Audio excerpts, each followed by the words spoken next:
We're live. We're live. We're live. We're live. We're live. Welcome, welcome, welcome, welcome, welcome, welcome. How you loving? How you loving? This is Reverend Valerie Love at your service, Divine Midwife of Soul Destiny. Hi!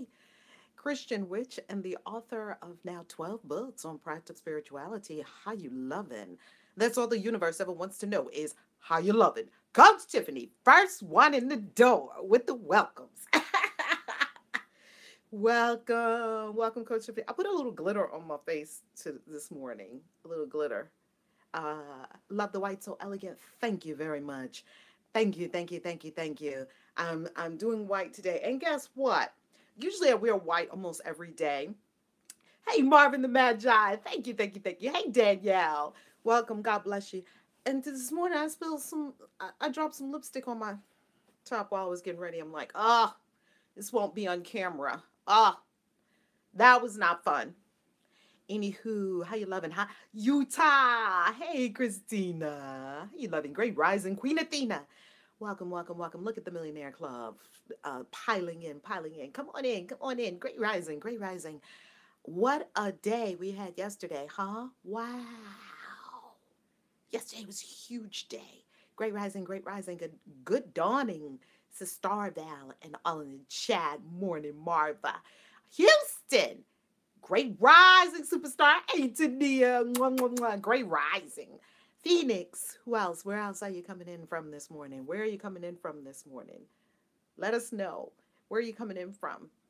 Welcome. Welcome.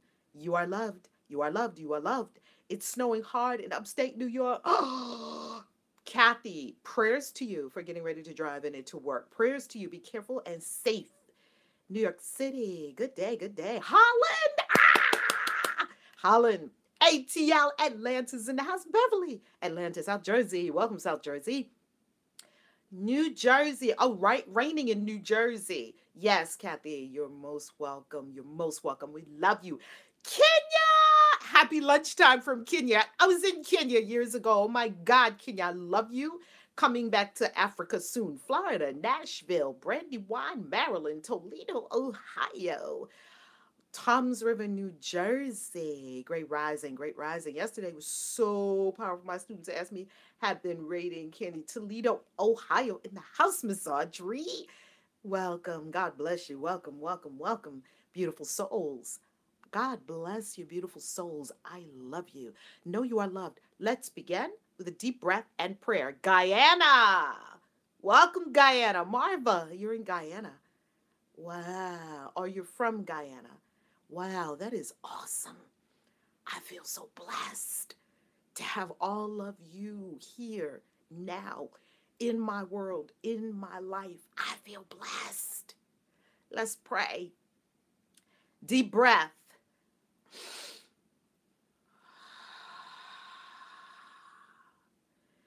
Come, beautiful, come, handsome, come, gods and goddesses. This is our daily morning spiritual practice, daily spiritual practice, daily spiritual practice to root into it and anchor in the conscious commune with divinity within and remembering your identity as divinity. Come on, let's breathe together. Breathe.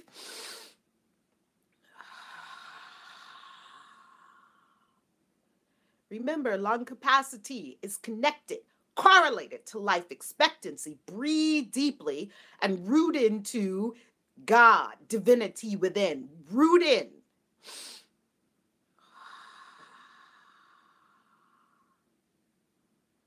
And our intention in prayer this morning, great Mother, Father, God, great Spirit, Almighty, the one, the all, the love of all loves, the heart of all hearts, Spirit, lead us, guide us. We know that all is well. We know that even now we are exponentially expanding in every good way. We know that every day we become better and better in every way. We know life loves us. We know that there is one life, one heart, one love, one breath, one source in whom we all live, breathe, move, have our very existence.